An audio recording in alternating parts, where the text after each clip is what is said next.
Okay, lads. So everything really is about under 7 up to under 12 hurling. So Go Games and then the under 12 mini leagues. So our Go Games this year is sponsored by Specsavers Longford, and uh, just one of the things that they're bringing to the party is for the safety goggles. So I know maybe kids might feel a bit secure behind the helmet wearing their glasses, but Specsavers are doing an offer there where they can get fitted for the goggles or for contact lenses, and they're doing a special offer to Longford GA members. So we will communicate it out to the clubs. They're just doing up a bit of a flyer and a promoting thing on it, and we'll send it out to the clubs.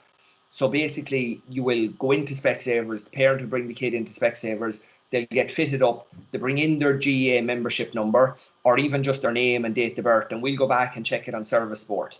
And as long as they're there, then we'll confirm it with Specsavers and the offer will be valid for the child. So when we have more on it, we'll put it out there. But it's a nice little partnership, and hopefully it'll be of benefit to kids that are used to just wearing glasses, that they now have the proper yokes. So we will use the chat box just for this one here, so you can bang in as many as you like. But what's your favourite thing about Go Games in relation to hurling? So just fire it into the chat box. You can type in as many as you want. I'm going to do it here. I'm on the phone as well. So just shoot away there.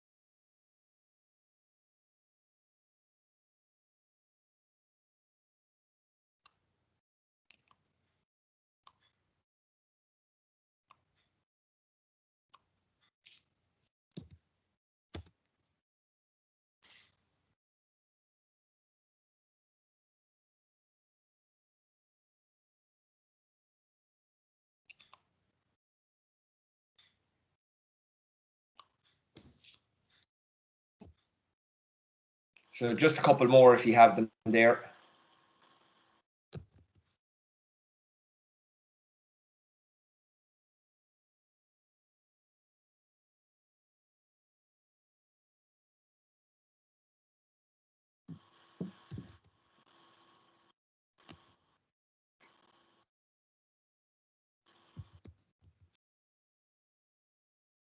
Yeah, so like my ones there are just the small sided, and obviously players are getting loads of touches. There's generally a great atmosphere goes on in the evening, nice warm summer's evenings. There's always a good atmosphere and lots of scores. Like that's definitely one of the things I would notice from hurling, maybe more so than Gaelic football, particularly when the size of the pitch is correct and the goals are maybe made a bit bigger than, you're not really doing it for the goalkeeper, but kids love getting scores and knocking it through the post.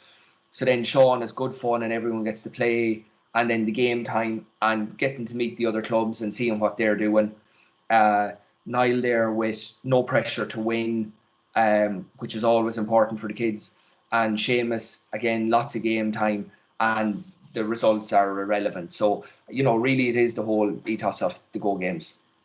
So just for the rest of our call, what we're going to go through is just a little bit about Go Games and refreshing that, how they work for this year coming forward, and the change to the odd ages throughout, even though it was at odd ages that we played the hurling last year.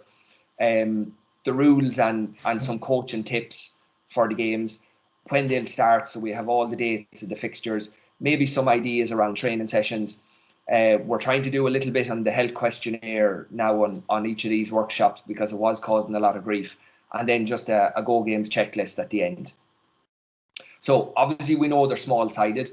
The emphasis is based on fun, lots of touches, not keeping the score. One of the things we really want to drive this year, particularly with the under 7, is the active coaching. So that both coaches are on the field and they're helping all the kids that are playing, not just their own team, but really trying to work on the individual child as opposed to the group or the team. And that every child gets as much game time as possible. while there is also subs and kids needing to have a rest and maybe pick up a bang and all the rest. But generally, we're trying to give as much game time as possible. So how do you work? Shamey, do you want to take over here? Yeah. So from the under sevens, as you can see there, they're all being played in Pierce Park, and it's non-competitive. So the dates are there. So it's Saturday the 19th of June, Saturday 24th of July, 21st of August, and the 25th of September. And there will be in the morning time, but that has to be confirmed. The actual time, is that right, Damien? Yeah. So just we will throw out to you in a couple of weeks' time what sort of numbers you're having. So under 7, as we go through this next slide here, and Shamey will come in for it. We're really looking for a max of 5v5. That's what we're looking at on the game. So we're kind of saying in both hurling and football that under 7 games are open to kids born in 2014. Now, a club can decide to bring a 2015 or a 2016 birth child to it, but then obviously the more kids you're bringing, the more mentors you're going to need, and then obviously the game can be impacted if the child is not up to that level. So there are only 4 blitzes, and we would see that it's the same with football, that most of the work would be done within the club setting and training, and these are a game that are really giving those true under 7s the opportunity to play and come into the park and have a really good, enjoyable game. And then the club can top up whatever they feel necessary beyond that. But ultimately, the club will decide who they want to bring to any of these given days. So, Shamey, if you want to continue on with any of those other rules and stuff, if you want, lads, you can take a screenshot of that there. Yeah. So, look, obviously it's a smaller field because we're playing on the smaller numbers and that. So you'd be talking about probably bringing, about 9. You'd be splitting up a full field to about 9 games and that. So it's poles, first touch ball. You're all familiar with that. And as Damien said earlier on, the idea is that the coaches that are there, that are coaching, continuously through it there. And as I say, it's not like teams or winning or that, but it's just like, little tips for children, maybe on their strike and on their grip, on their swing and stuff like that. So basically, they were all helping each other when it comes to that age group and that. And we'll be playing a couple of games on the match day there. The games are short games, and the whole full time will be probably over about the guts of an hour and that. And there will be one of the coaches who will be doing the referee, and then they will have a whistle. Now there is a couple of the rules there. They're nothing different really than what you've seen before. So it'll be ground hurling at that age, and be no deliberate lifting of the ball or kicking of the sliotar. So we're trying to develop the swing and the striking and that. And let me see. Yeah, we're starting from the sideline after a score or a wide, and the idea of that being is kind of to take the pressure off a team. You'd often see yourselves, when the ball gets down into that into one team's half, that sometimes it can be hard to get back out in that. So it's kind of take the pressure off them and that. And the last one there on the 65s is we decided there wouldn't be 65s unless that somebody was persistently, some youngsters might be cute, and when the pressure come on, they tip the ball over the end line rather than try to play it out. So unless that's going on a constant, if that was going on constantly, then we would introduce a 65 to try and deter that. And again, no freeze inside the 10 metres. So that'll be the layout of the pitch there. So as I said, like it can be 9 pitches on your average size. GAA pitch and that. So you'd have plenty of games going on at the one time. So there would, and this would be the basic setup of it. So 2 defenders, midfield, and 2 attackers. Now there won't be zones, and what we'd be hoping is, I suppose, like with the help of the coaches and all that, that we would keep children, from all piling in and clustering in after the ball, and that. And again, this shows that the coaches are going to be there helping the children, and again, giving tips and giving guidance and giving little, coaching tips throughout the game. So now we'll go up to the under 9s, And there's the dates there. Again, if you want to take a snapshot of it, you can work away. And there's 4 dates there down. By the way, everyone, the dates of these are in the master fixtures at the moment anyway, so you can get them there even if you don't get them tonight. And this recording will be up as well, so people will be able to review it afterwards. So there on the Wednesday, this is the 16th of June, and the 30th of June, the 21st of July, 4th of August. And then the last 3 here are 3 optional ones. The dates are there, so if teams want to play extra games, they're there for the teams and for the clubs. And in the nines, again, it's small-sided, so the maximum is 8 against 8, and the field is slightly bigger, all right, but again, it's still a small field, and it's quick touch ball now. And again, as I said earlier on, the coaches would be, hopefully giving feedback to the children while they're playing and that.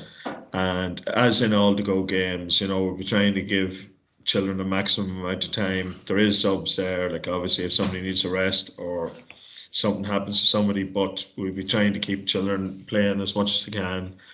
The games are just slightly longer, but again, it'll be still 3 or 4 games you'll be talking about over the course of the hour. And it'd be a coach again that'd be doing the refereeing. And again, I thought about this here, and I thought for at least the first half we'd go with the ground hurling again at the under 9s. Now it'd be the coaches or the referee, I suppose, if they decide then in the second half that they wanted to go to lifting the ball and striking, that's grand. But again, if not, judging the players and you judge your team, we could keep it to full on ground. But if it is in the air, I wanted to limit the steps, so we're only going 10 steps before they have to play the ball. And that way then obviously you won't have, a couple of stronger players that'll be dominating the game. And again, like before, there'll be no deliberate kicking of the ball, and again with the 65s as before. So, and the next, there's the layout of the pitch there. So you can get up to 4 pitches.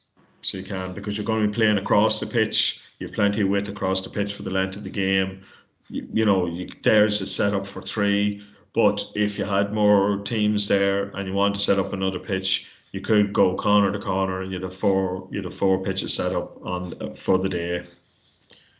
And the goals and that would be secured. If we were using the actual goals, we'd make sure that they were, properly secured down. If not, we can use poles either way, because obviously scores aren't being recorded. So, whether it's a goal or a point is basically irrelevant. Again, there isn't zones, but you'd be trying to encourage the youngsters to stay in positions. If they're going to play without a goalkeeper, this would be the setup here. It'd be 3 backs, 3 forwards, 2 midfield. And if you were going to go with goalkeepers, you'd drop 2 of the midfielders. So you'd have a goalkeeper down on either side. The under 11s, so obviously we're taking a step up in the level here. And in it, you've got 2 of the clubs are taking part. So you're basically playing, almost like a full length game with this age group. And they're on the Thursday nights on the 17th of June, 1st of July, the 15th of July. And then the last one there, the idea there is that we would ask teams from outside the county. So say we could ask somebody from Roscommon, we could ask somebody from Leitrim or Westmeath or Cavan or any of the border, Leitrim or any of the border, the counties bordering, to play against the team. So Slash could invite somebody in, Wolf Tones could, Keena could, Clongish, and that. So, and again, like I said, the 2 clubs are playing there, so they're basically playing a game. And it's 11 v 11. Sorry? So, on that, say, Thursday the 17th, the fixture might be Longford Slashers and St Dominic's, and the second fixture could be Wolf Tones and Clongish. So, at each of those venues, we would like to see both clubs trying to get 2 teams on the field. Now, if that's 11 players, it would be my preference of a 6 and a 5. But if both of you decide that that's just an 11 v 11, then, that's fine. It's just that it doesn't have the variety of playing another team. But it would be no more than 11v11, and then the numbers are just reduced otherwise. So if both clubs did have two teams, well then so Longford Slashers will play both of the Clongish teams, and if they wanted, then they can play themselves, and Clongish can play themselves in the third match. So you can get the 3 games or you can get the 2 games. But every club would be out on those first 3 dates on a home or an away basis. And then on the third one, all the Longford clubs would be at home against an invitational team. Okay. So as Damien was saying there, the teams are a maximum of 11.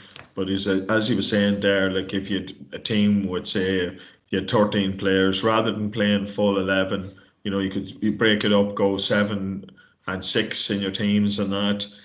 So in other words, you'd be playing more games and giving the children more opportunities to play, because obviously smaller sided games are just going to get more touches and more playing of the game. And in this, we would be using the school by goals, and it would be fully secured. You go into a smart touch, and the coaching there, as you see, it'd be minimal coaching and just a little bit at half time there. And the normal rules then at this, but again, there would be that limit on the amount of steps. And again, as I said earlier on, is simply to give everyone a good chance of getting involved in the game, rather than having one or two or whatever individuals dominating. And the fouled player, the fouled player would be taking the free. And the idea there is to give every child an opportunity to take a freeze and that, because it's good for development and that. So it is. The puck outs would be from the hand and that. So this would be the setup in a pitch there. So you'd have 2 pitches running side by side. There again, obviously the pitches are smaller than like if you're using a full field, but you'll be playing from sideline to side, from end line to end line. There. So and the next one is the under 12s. So at this stage, then obviously the games are going into a competitive level, and each club will have 3 games there. So they're on the Saturdays, and they're on September the 11th and the 18th. And the 27th, and that's on a Monday. So chances are at that time of the year, you're probably going into floodlights. And I know, Damien, you were saying that the reason that these were that wee bit later is because of the amount of games that children will be getting even previous to this. Yeah, in both codes. Yeah, we'll touch on the big calendar now in a second. Obviously, there'd be a 4th date there for a cup final and a shield final. So again, look at 3 of our 4 clubs have very impressive floodlight facilities. So it'd be great to be able to use that as well, and really make an atmosphere around those games at the end of the year.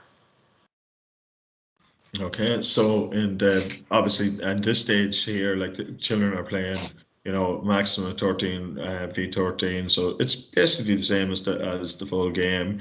You're playing 21 to 21 with the goals, which are obviously going to be fixed, and you're playing with the smart touch.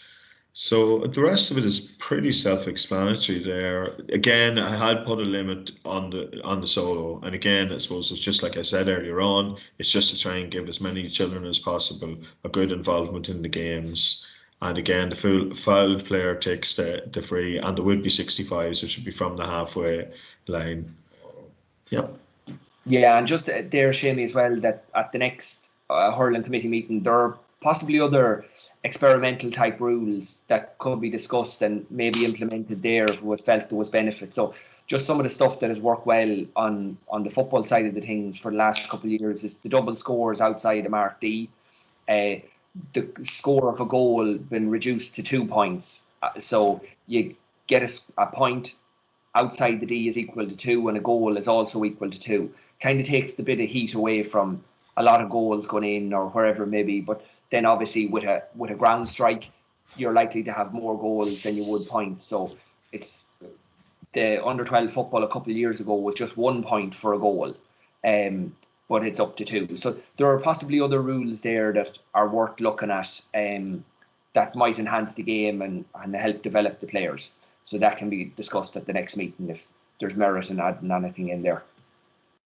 Yeah. So This is the calendar. So I'm going to give you a little bit of time on this. You can take a screenshot there again if you like. So what we're looking at here is the month of June and July. There are football and hurling fixtures in this. So we just done it in this way to be able to show you where your players are going to be playing games, how they're falling, and where you might think there's a crossover or a clash, but how we're trying to avoid that as well.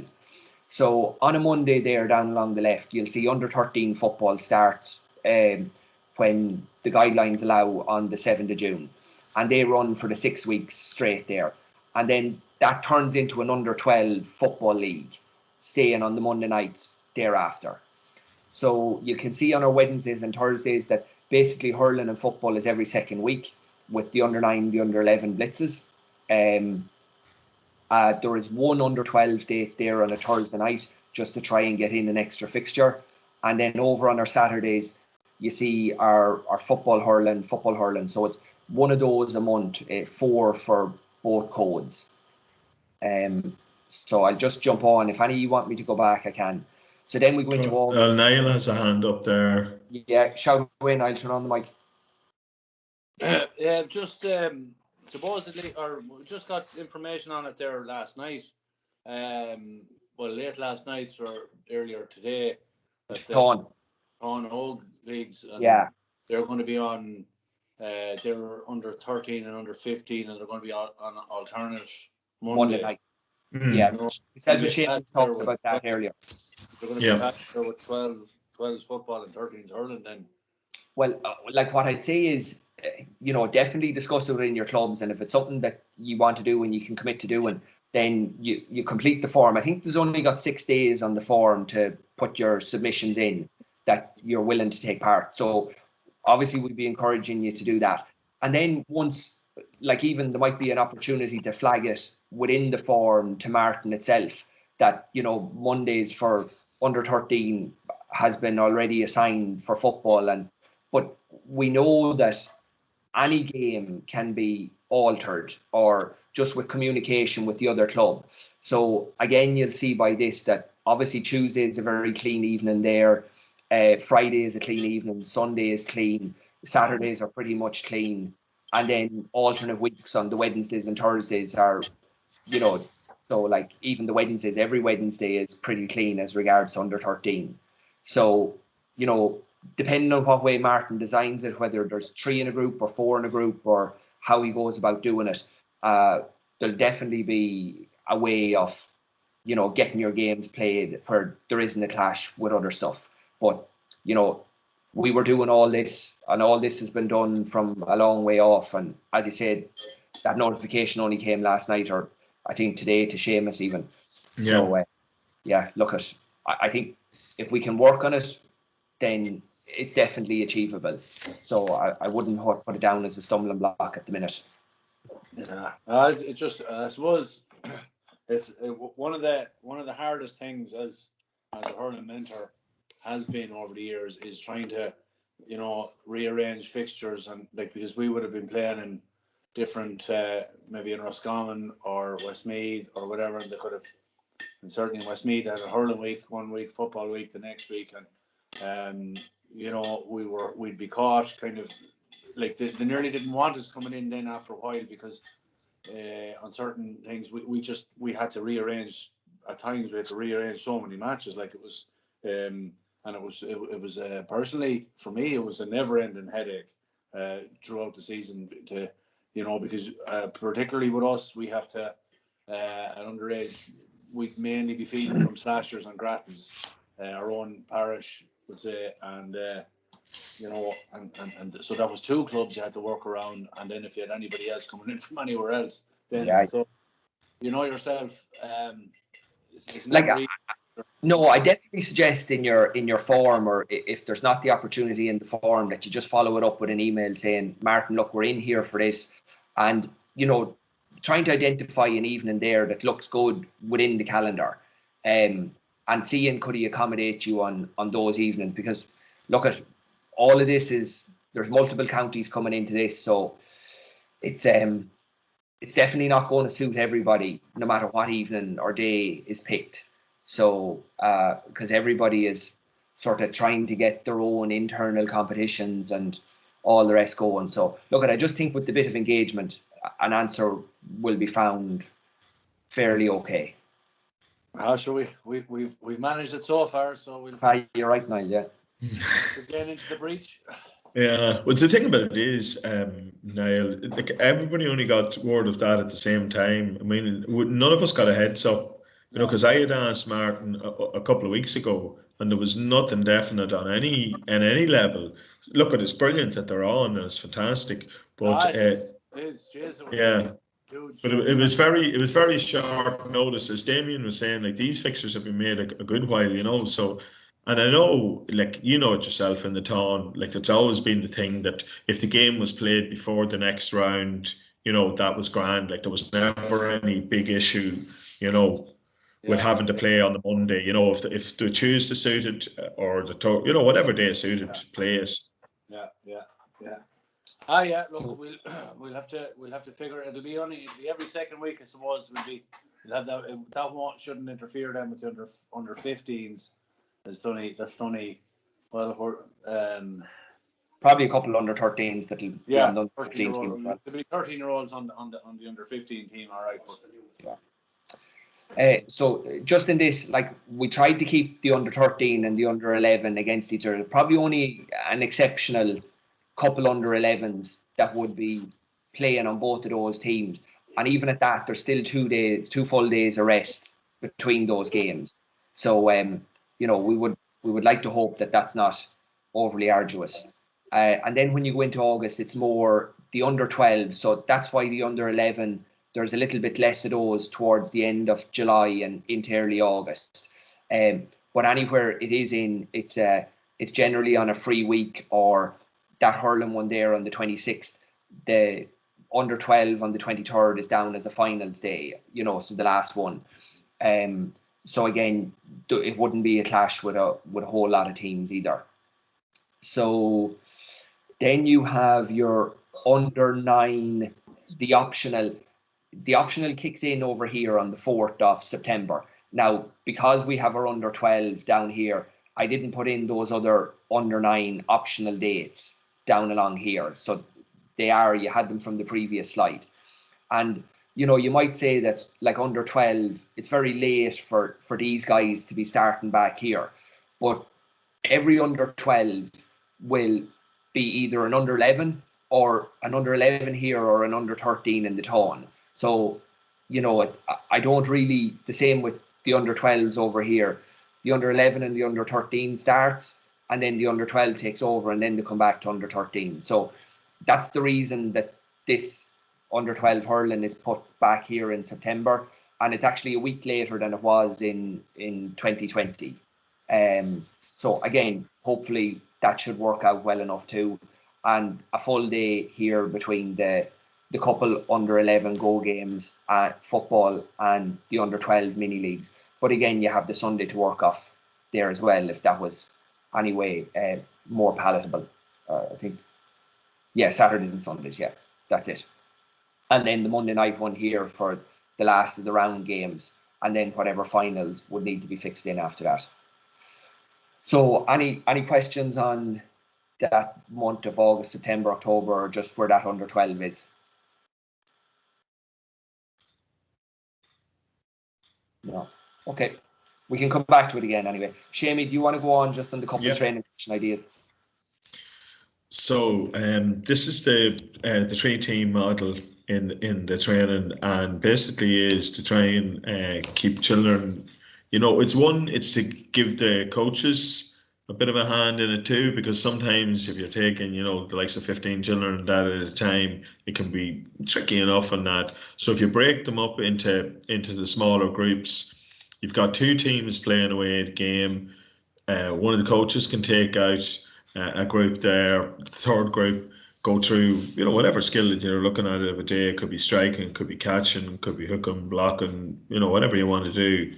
And you're rotating your teams throughout. Then it's given the coaches a bit of a hand there, because they're dealing with smaller numbers, and they can really get stuck into that individualized coaching that we were talking about. And plus the fact It's giving children games all the time. And look, we all know, like, the children love playing games all the time. And if they know, they're waiting, after they've done their drills, they're going straight back into a game. So, you know what I mean? It's kind of the best of both worlds. Yeah, and something like this, when the condition on the game is, say that the skill that we're working on is the jab lift. So every time the jab lift is done in the game, it's an extra point, or it's 2 points for it. So the kids, they know the next time they come round to the skill area that it's really important that they're working on what the skill is, because when they play the game, it's been rewarded within the game. So it really sells it, and obviously your better coach should be in that skill area. So they get to work with a third of the group. So they should really be able to make an impact on trying to improve the skill. Yeah, so on the day, as we were saying it earlier on during the slides there, so look at, again, like, over the course, you've got games there, you've got a number of games. So in each of the ones, you can, set your own and say to yourself, right, today we're going to work on our strike, and especially with the younger ones in the ground strike, we're going to make sure they've good swing, that their grip is correct in that, and they're getting a good drive on the ball. So that's something you could be focusing on the match day, and seeing is your coaching working out then, you know what I mean? And yeah, so you know what I mean, when you get a break in play or that, or even during the match there, you could be coaching and kind of re-emphasizing that point to the children and saying, look, this is the thing that we were working on, and now, we're going to try and bring it out and use it in the game. So, as I said, it could be a ground strike, and then as you're moving up, it could be a catching, or it could be a lifting, whatever the skill is that you're emphasizing at that particular time. Thanks, Jimmy. So just on the questionnaire, before I do anything on it, is it working well for all of ye, or how's it going? So again, just open the mics and let us know.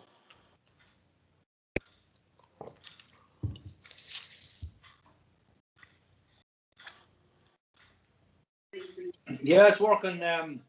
But I was trying to register with my club. Like, I was trying to register for the year kind of thing on that link. I couldn't. Maybe I should put it on a laptop or something that I can't see. No, not every club is using the registration functionality of Hurling. So how was Slashers done in other years now? Was it through just handing your money over, or was it through another app? I think there was another app last year. Previous to that, it was handing it over. Yeah, so whatever, generally this kind of crept up on clubs a little bit. So whatever means they had been using in previous years is the same means that they're using this year, more than probable. There are not many clubs using the membership functionality of this. So once a person's membership is paid, the club then imports it onto Hurling. And then when you're on your return to play app, you will see yourself upgraded to being a member. So whether it's a playing member, or a non-voting member, or a full member. So yeah, you would just talk to your club secretary and they'll let you know how the membership has been dealt with, and then they'll update the system. Okay, thank you. No bother. Sean, is this one okay for you? Are parents able to tag in? Is your COVID supervisors able to use it? Is it coming up? Yeah, there was a small bit at the start. I think what was the issue? Age grade.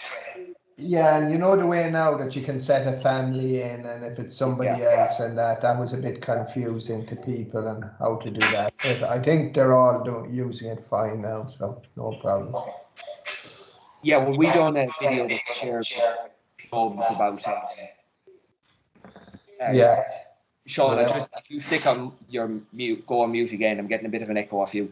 From what I hear now, I think it's going okay, Damien. Yeah, it's not something I'm involved with as such, but I hear it's going all right. Yeah, that's the finest. So it was causing a bit of grief a couple of weeks ago, and we said we'd just put it in here to try and help people if it was going. So that's the finest.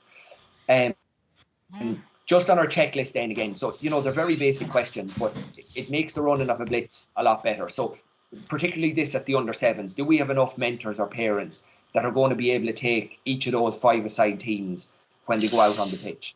And whoever is coaching, I do be always taken aback by the lack of whistles that there is when somebody is trying to, officiate a game, even if it's only a coach. So really it makes a big difference to the kids that a whistle is used, because if somebody is just calling that that's a foul or a free or come back here, the kids are really paying no attention. So it is important that they get to recognise the sound of a whistle.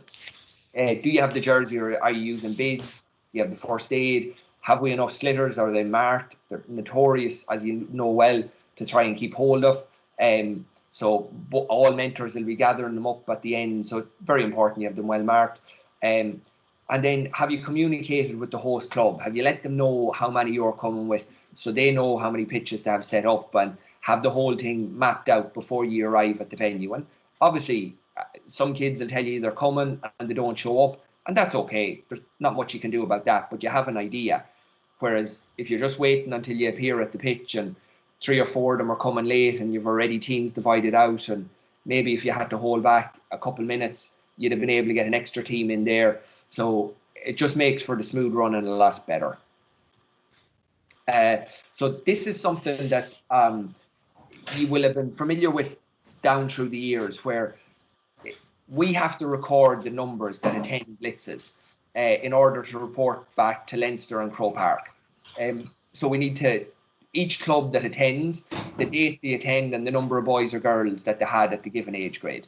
So usually how this worked was if Sean Kelly was hosting a blitz and the other 3 clubs were going to him, we'd be in contact with Sean that evening or the following day, and he'd have to send us on the Longford Slashers had 17 boys and 4 girls, and Clongish had 12 boys and 6 girls, and then we load the information. So that was a little bit arduous for us, and it wasn't ideal for the host person either, because they had to try and do the count, and I fully appreciate that the numbers that were coming through wouldn't have been fully correct all the time. It was a guesstimate, and that was fine.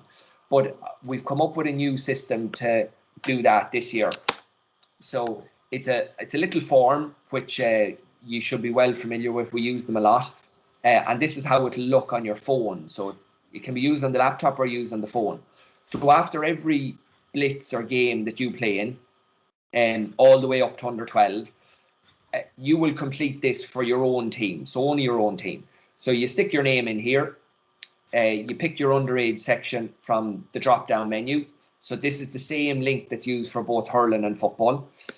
You go down and you pick your date by using the calendar. So generally that would be on the night of the blitz, or if that blitz happened yesterday, you can go a day back.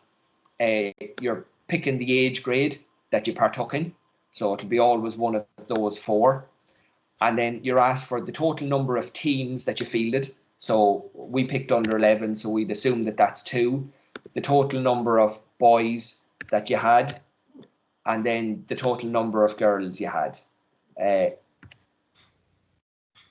Total number of coaches. And the last one there is if you have any comments or observations that you would like to make about the blitz. So that's not necessarily a negative. That could be that the blitz was really well ran. The host club provided all the referees. The kids felt very welcomed, or they introduced a new rule that didn't work so well or did work so well. And then this is information that we can sort of go back on, and Shamey can go back out and chat to clubs and compliment them, or maybe tease out what might have went poorly and hopefully make it better, and then just submit. And all that information then comes through to us. So we'd like to think that'll be a very clean way and an easy way for ye and us to collect all that information. So any questions on that? We're nearly finished.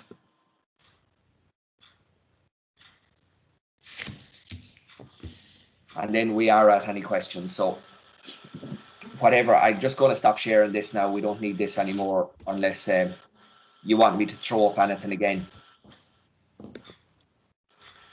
So if there's anything there, lads, you can turn your mics on, and if there's nothing, you can say goodbye, and if there is something, we'll try and help you as best we can.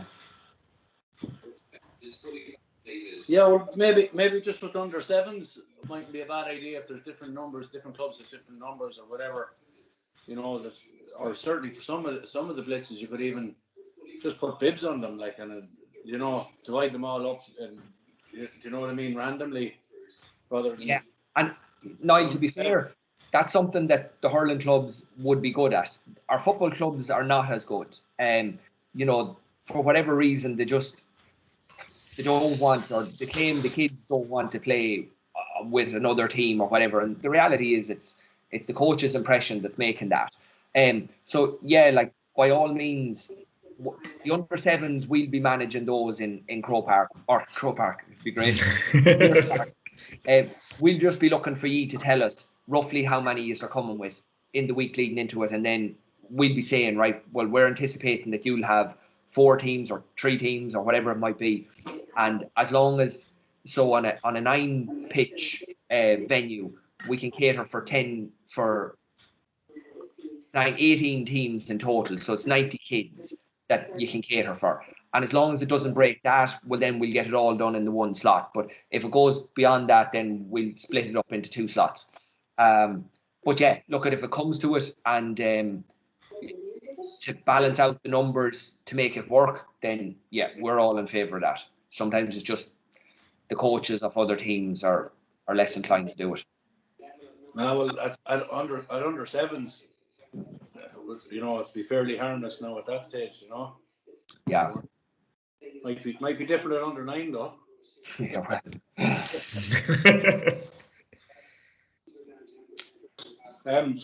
Just with the say under sevens or under 9s, even most of that stuff is on the ground.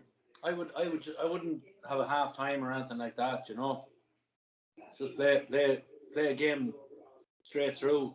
Like, the wind isn't going to be a factor if it's all on the ground anyway. So Yeah. You know, because you waste a lot of time. You're right.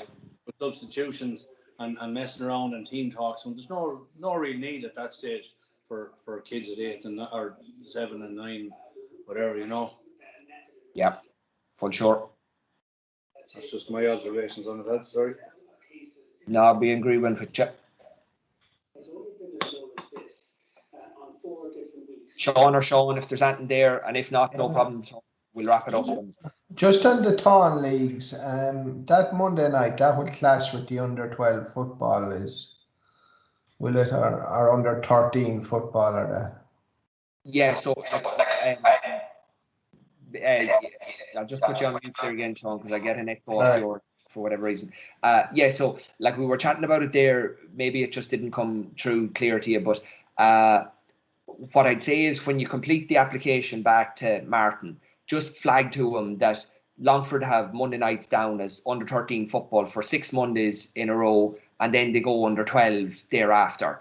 And that if you can make a suggestion then on which night, whether it be a Tuesday, Wednesday, or a Friday or Saturday, Sunday, that might work for you better, then maybe Martin can do that at the outset when he's assigning your fixture, that he puts it on that day, and then there's no drama at all. And then other than that, it's just about touching in with the club in advance and seeing if you can agree to get the game moved to an evening that doesn't involve a clash. Like we were saying there, that we have been working on the master fixtures plan since last October, and it's been developed a number of times based on restrictions and all the rest. And, you know, we do have everything put in play now, and that email only came out last night. So, you know, it's not as if we went against it. As Shamey said, we didn't know it was coming. And, you know, in reality too, it's probably only in the last couple of weeks that there is a mood within the country that going cross-border is not an issue. Like 3 weeks ago when I was doing the Go Games fixtures, I was thinking about putting clubs in the little pods and keeping them in their localities. And it's only in the last 10 days or so that there doesn't seem to be any need for that. People are more than happy to be travelling up and down the county, and I'd assume in less than a month's time, clubs will be looking at playing challenges outside the county. So I suppose we have to be fair to Martin in that regard too. Yeah, and just one other question, like we've only about 10 or 11 under 12s, and only maybe half of those would be eligible to play under 13. So could we go in with other Longford clubs or that, or what's the ruling about that? Yeah, so I suppose the same way as it was with under 12 last year. just have those conversations and bring it back to the hurling committee as to what way you want it to play out. Yeah, like obviously it's important that any lad that wants to play gets to play. Obviously girls can play up to under 12, but they can't play under 13. Yeah. Okay, thanks. And just funny, I just thought about there when you just mentioned it, Sean. With the town, anyway, it'll be the likes of yourself that'll be the coordinator on the ground. So, like, we'll be given our list of clubs to look after, and that you probably know I would have done this before. So, like, we would always be ringing the clubs first, making sure that the night suited, and if they didn't suit it, we'd actually, talked about clubs and that, and look for a night that suits. So, like, there's no hard and fast rule that it has to be on that Monday night. As far as I know, the rule used to be, well, not rule, but it used to be they like to make sure that the games are played before the following week's fixtures were due to start. So look, at the idea there is to accommodate clubs as much as possible, that to make sure that the games are played. Yeah, it would be good experience. Oh yeah, it is. It's a great experience. The two lads will tell you there, like Sean Brown and Niall there will tell you, like, you know what I mean. It's fantastic for the children and the atmosphere of, because as far as I know, I think about half the clubs end up going to a finals day. Correct me if I'm wrong. I think I'm right on that, Niall, am I? Well, yeah, I think it ran 2 years. I think half the teams got a final. Yeah. I think half the teams in it, everybody got a semi-final anyway. You know what I mean? So you had your group games and a semi-final, and so if you got the finals day, you only had one game extra than anybody else. You know. Yeah, but the finals day, it was a good old buzz, wasn't it? Yeah, it was. Well, they tried their best with it anyway. So yeah. Of it. Okay, lads. So unless there's anything else, we thank you for joining in tonight. As Seamus said earlier, the fixtures are up on the master fixtures. So everything's there. I'll download this recording later and send it back out to your clubs with the presentation, and you can share it. It'll go to your secretaries, so you can get it there, or you can divert anybody towards it. So again, thanks for that, and Seamus will be in contact, no doubt, as the weeks go ahead. Yeah, no, yeah, I definitely will. And I was thinking there as well. I know the Clongish, I think they're on the 13s and 15s right tonight, so that probably explains why we haven't anyone on from there. And just, I suppose, for the rest of you, if you just make sure to let the other hurling people in your club know, when the fixtures and that they're coming up and the games are coming up, so everyone knows, what's going on in that. Lovely. Thanks, man. Take it. Slán. Bye-bye. That's grand, lads. Thanks. Okay, thanks very much. Great. Thanks for joining Bye. us. Bye.